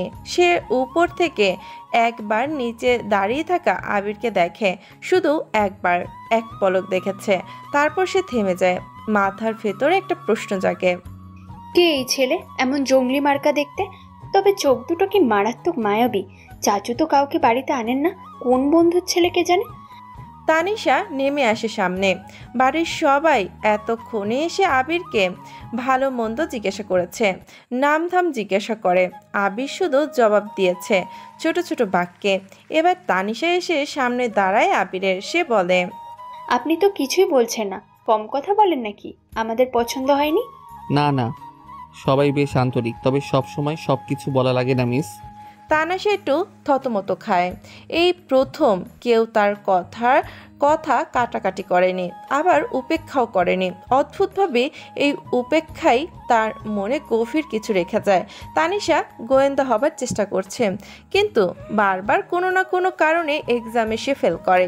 এর জন্যই হয়তো তানিশার দৃষ্টি উপেক্ষার চিন্তার স্বরূপ। আবিরকে নিয়ে রুমে যায় বারেক। এটা তোমার রুম, জলদি কাজ কমপ্লিট করবে। মুজিব কিন্তু অনেক ডেঞ্জারাস। আজকে খবর পেয়েছি আমার লোক আবিদ ও মামুনকে মেরে ফেলা হয়েছে। সে ছাড়া আমার শত্রু নেই, তাই যত দ্রুত করবে তত দ্রুত টাকা পাবে বেশি। সবে তো আসলাম মন্ত্রী সাহেব, আগে শহরের বাতাসের গভীরতা বুঝতে দিন। বেশ, তবে হ্যাঁ, বাড়ির কেউ যেন তোমার পরিচয় না জানে। আবির মাথা ঝাঁকায়। বারেক চলে যায় রুম থেকে। আবির বিছানায় ধপ করে শুয়ে পড়ে, সিলিংয়ের দিকে তাকিয়ে থাকে। এমন সময় দরজার কাছে দাঁড়িয়ে উকি দেয় প্রভা নামের একটি 6 বছরের বাচ্চা মেয়ে। মেয়েটা বাড়ির কাজের মহিলা পলির মেয়ে। মেয়েটার বাম গালে আঙুলের ছাপ স্পষ্ট। সে আবিরকে দেখছে, হঠাৎ অনুভব করে কে যেন সেদিকেই আসছে। প্রভা দৌড়ে চলে যায় সেখান থেকে। রাতের খাবারে সবাই একসাথে বসলো। বারেক চৌধুরী বাড়ির মূল ডাইনিং হল ঘরটিতে, যার বাতির নিচে বিশাল সেগুন কাঠের টেবিলে সারি সারি গ্লাস, পরিপাটি চামচ, ডিনার প্লেট সাজানো। ঘরটা ঠান্ডা, শীততাপ নিয়ন্ত্রিত, তবে বাতাসে কেমন একটা চাপা উত্তেজনা, যেন কে কখন কার দিকে কিভাবে তাকায় তার উপর নির্ভর করছে পরবর্তী বিস্ফোরণ। আবির টেবিলের এক প্রান্তে বসে, গায়ে সাদা পাঞ্জাবি, চোখে ঝোঁকানো, মুখে কোনো রং নেই। তার কাটা চামচে হাত আছে, কিন্তু খাবারের প্রতি কোনো তৃষ্ণা নেই। বারেক চৌধুরী বসেছেন প্রধান আসনে, তার পাশে তানিশা, আর একবারে শেষ দিকে রাতুল। সবার মাঝখানে হালকা হাসি, নৈবত্তিক কথাবার্তা চলছিল। হঠাৎ তানিশা বলল, আবির সাহেব, আপনি তো কিছুই খাচ্ছেন না, মুখে তো দেখছি ক্ষুধা লেখা নেই, কোনো সমস্যা? আবির চুপ। কয়েক সেকেন্ড পর সে মাথা না নাড়িয়ে বলল, খিদে তেমন লাগে না, অনেক কিছু গিলে ফেলেছি আগেই। বাহ, আপনি তো বেশ মজার মানুষ। সবাই একসাথে হাসলো, কিন্তু তানিশা কড়া দৃষ্টিতে আবিরের দিকে তাকায়। তানিশা কিছু বলতে গিয়ে থেমে যায়, শব্দগুলো দাঁড়িয়ে থাকে ঠোঁটে। বারেক যেন কাশির ভান করে মাথা নিচু করে। সে জানে অনেক কিছু গিলে ফেলেছে। কথাটার মানে কি? রাতুল চামচে করে মাটন তুলে মুখে দেয়, চোয়ালে শক্তি বাড়িয়ে চিবাতে থাকে। তার কণ্ঠে তীক্ষ্ণ সুর। দেখে তো মনে হয় না আপনি সরকারি কাজে অভ্যস্ত, যেন বন্যা থেকে উঠে আসা কেউ। বাবার বন্ধুর ছেলে মানেই বাবার কাজে হেল্প করা, তাই বললাম আর কি। রাতুল, এসব কি ধরনের কথা? অতিথির সাথে এভাবে কেউ কথা বলে? আবির তাকায় না কারো দিকে, কিন্তু ঠোঁট নাড়িয়ে ধীরে বলে, বন্যা হলেও নদীর পাড়ের মানুষেরা জানে কিভাবে দুর্যোগ থেকে বাঁচতে হয়, আর শহরে তো শুধু মরতে হয়। টেবিল নিঃশব্দ। কেউ জানে না কি বলতে হবে এমন নীরবতার পর। বারেক পানি খেতে গিয়েও থেমে যায়। মাঝখান থেকে বৃদ্ধ মাসি ভাঙা গলায় বলে ফেলে, আবির, ছেলেটার চোখে কেমন যেন যুদ্ধ যুদ্ধ ভাব। কথাটা শুনে বারেকের গলা শিরা কেঁপে ওঠে। প্রভা তার ঘর থেকে দেখছে আবিরকে। তার মা টেবিলে খাবার বেড়ে দিচ্ছে। সে জানে এখানে থাকা কোনো খাবারই তার পেটে যাবে না। কাজের লোকদের জন্য আলাদা খাবার। আবির খায় না। সে খাবার রেখে উঠতেই যাবে, এমন সময় চোখ চলে যায় প্রভার দিকে। প্রভা সরে যায়। আবির চুপচাপ উঠে আসে। রাতুল সেই রাতেই নিজের রুমে দরজা বন্ধ করে দেয়। তার হাতে এক হুইস্কির গ্লাস, সামনে রেকর্ডিং চলছে। আবিরের টোন বিশ্লেষণ করছে এআই প্রোগ্রামে। সে চাইছে এই লোকটাকে, তার পেছনে কিছু আছে কিনা ধরা যাক। আস্তে আস্তে সে আয়নার সামনে দাঁড়ায়, নিজে নিজে বলে, আমার বাবার চোখে আমি কখনো এমন আলো দেখিনি, আজ দেখেছি। এই ছেলেটা কে? কেন হঠাৎ এত বিশ্বাস, এত গুরুত্ব? এর ছায়া কোথা থেকে উঠে এসেছে? বাবা আমার উপরে কেন বর্ষা করে না? আবিরের রাখা প্লেটে পুরো খাবারটাই বেঁচে গিয়েছে। পলি খাবারের প্লেটগুলো রান্নাঘরে আনে। এমন সময় প্রভা দৌড়ে আসে। মা, ও মা, আমাকে বিরিয়ানি দাও, আমার অনেক ক্ষুধা লাগছে। বিরিয়ানি নাই তো। ওই যে প্লেটে আছে, আমি দেখছি ওই ছেলেটা খাবার রেখে দিয়েছে, ওইটা দাও। আচ্ছা আচ্ছা দিচ্ছি, ঘরে নিয়ে চেয়ে খাবি, কেউ যেন না দেখে। ঠিক আছে, তুমি জলদি আসো। তুমি তো উপরের ঘরে চলে যাও, রাতে একটু পাশে থাকো না, আমার অনেক ভয় করে। পলি প্রভার মুখটা চেপে ধরল। চুপ, কথা বলিস না, ঘরে যা এখনই। প্রভা আর কিছু বলে না। সে দৌড়ে চলে যায়। পলির চোখ বেয়ে জল গড়িয়ে পড়তে শুরু করে। প্লেটগুলো ধুয়ে নিজেকে ঠিকঠাক করে সে পা বাড়ায় উপর তলার দিকে, রাতুলের ঘরের উদ্দেশ্যে। মাঝরাত। মুম্বাইয়ের আকাশ তখনও আলতো চাঁদের আলোয় ভর্তি, কিন্তু বাড়ির ভেতরে অন্ধকার ছেয়ে আছে। বাড়ির একদিকে রাতুলের ঘর থেকে মৃদু চিৎকার ভেসে আসছে। পলের অল্প বয়সে বিয়ে হয়, 15 বছর বয়সে সে প্রেগনেন্ট, পরের বছরই বাচ্চা। প্রভা জন্ম নেয়।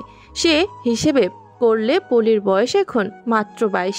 পলি দেখতে মোটেও খারাপ নয়, বরং চেহারাটা বেশ সুন্দর, ফর্সা গায়ের রং। তবুও ওর হাজবেন্ড মারধর করে ছেড়ে চলে গিয়েছে, তাই বাধ্য হয়ে কাজের জন্য আসতে হয় এ বাড়িতে। সামান্য বেতনে আধা পেটা খেয়ে মাথা গোজা ঠাঁই পেয়ে পলি যেন খুশিতে আত্মহারা। কিন্তু ওই যে বিধাতা আছে, তিনি পৃথিবীর সব মানুষের জীবনকে প্রতিটা রন্ধে রন্ধে টুইস্ট লিখে দিয়েছে। সেই টুইস্টের হিসেবেই নিকেশ এত বিশাল, যেখানে পা হড়কে গেলে দুনিয়াতেও শান্তি, আখেরাতেও শান্তি। এ কিয়া গেম হে। আবির বাংলোর পেছনে কাঁচা বারান্দায় দাঁড়িয়ে, তার সামনে ঘাস ভরা উঠোন, দূরে ডোরা ভরা কুয়াশা। সে একটা পুরনো মোবাইল বের করলো। কোনো সিম কার্ড নেই, কিন্তু স্যাটেলাইট ক্যানেল সেট করা। কোড চেপে সে ফোন করলো। কারো সাথে ইংরেজিতে কথা বলল আবির। কল কেটে নিজের ঘরের দিকে এগিয়ে যায় সে। স্টাডি ঘরে আলো কম, তবে মিটমিট করে জ্বলছে বাল্ব। একটা ধোঁয়ায় ধরা বাতির নিচে বসে আছে বারেক চৌধুরী। তার সামনে আবির এসে দাঁড়ালো। বারেক বলল, তুমি জানো তো, তোমাকে ডেকে এনেছি দেশের ইতিহাস বদলাতে। আবিরের মুখ নিচু, তার চিবুকের হাড় এত স্পষ্ট যেন আগুনের রেখা। সে তাকিয়ে পড়ল।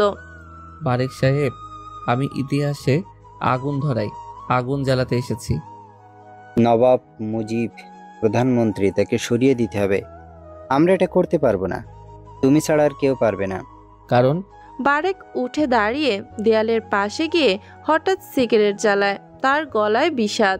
কারণ নবাব মুজিব অনেক পাওয়ারফুল। যতদূর জানি রাফিয়ান নিলয় তার মেয়েকে প্রোটেক্ট করে, আর নিলয় তাকে মন্ত্রী বানিয়েছে। নিলয় তার সাথে আছে। নিলয় আসামের গ্যাংস্টার, তার সাথে কথা হয়েছিল একবার। আমার থেকে তো লোক নিয়েছিল সালমানকে সরানোর জন্য। শালার সাহস ও বুদ্ধি সব আছে। হ্যাঁ, এই জন্য তোমাকে খুঁজে বের করা। তোমার রেকর্ড ভালো। সময় বুঝে শকুন শিকার করবে, অপেক্ষা করুন। বারেক থেমে যায়।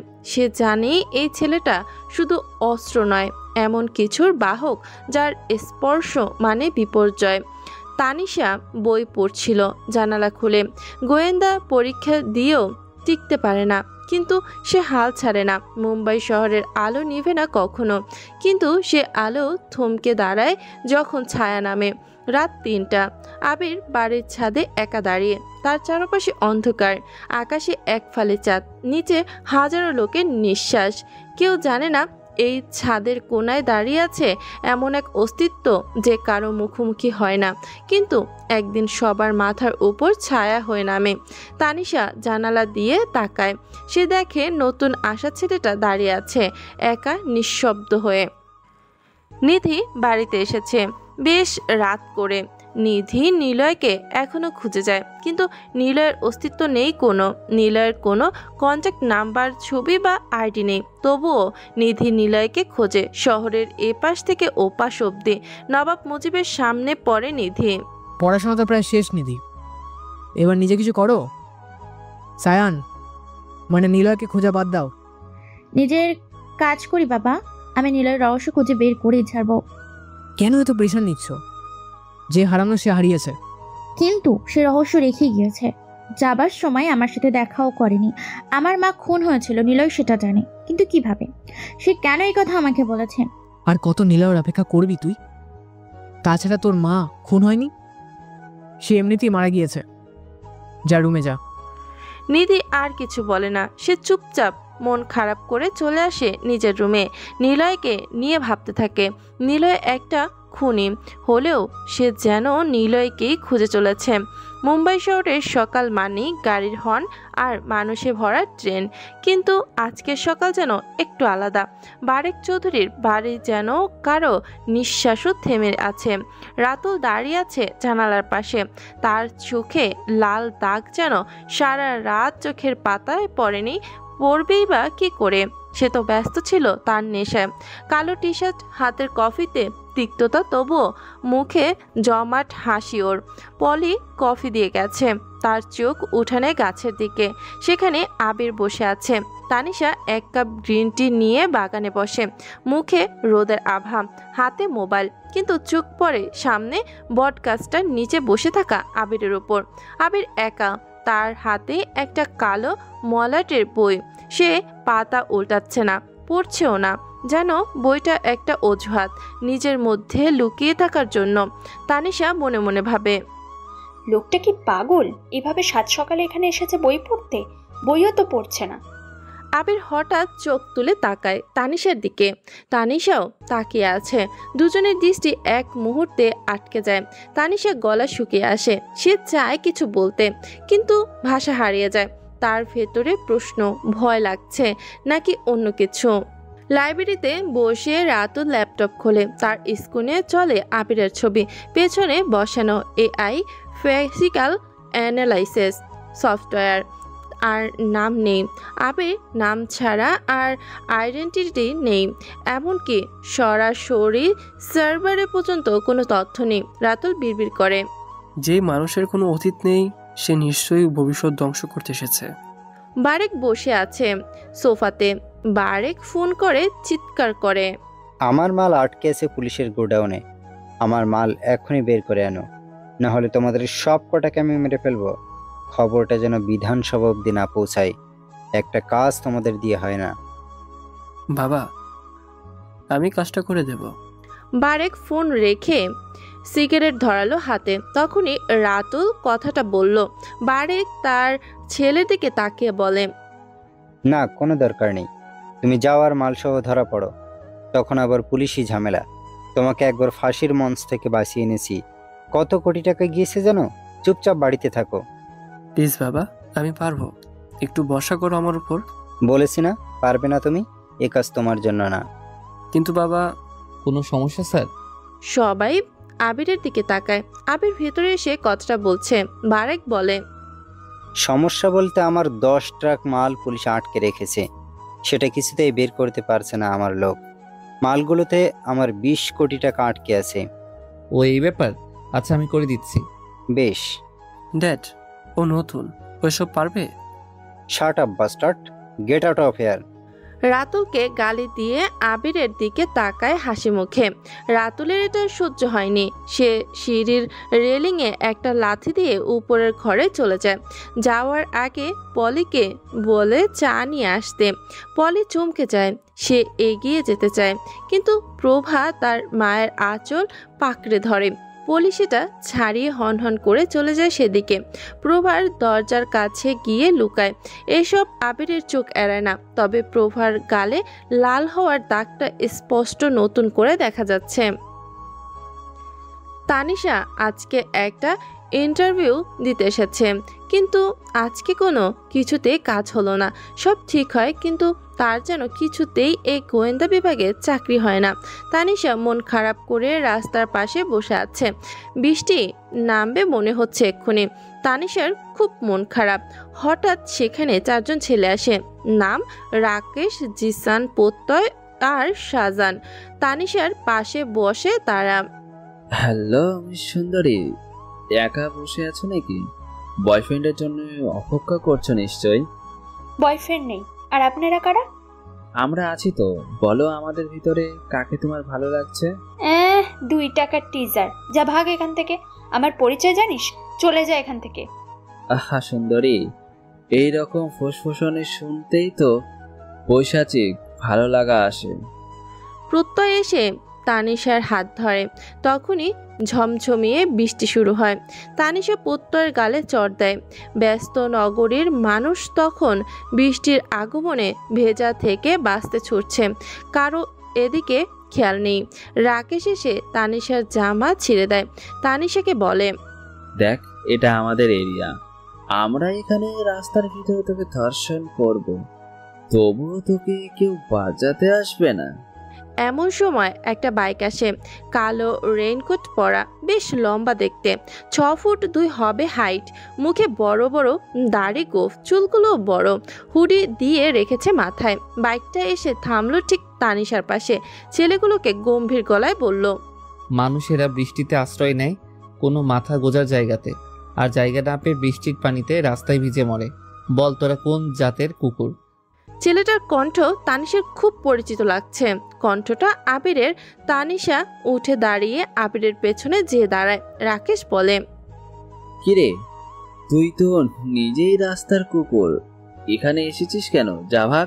মানুষেরা কুকুর মারতে গেলে কামড় খাবার ভয়ে কাছে আসে না, তাই তোদের মতো রাস্তার পণ্যে কুকুরকে মারার জন্য আমার মতো কুকুরের প্রয়োজন আছে? তোকে শালা আগে মারবো।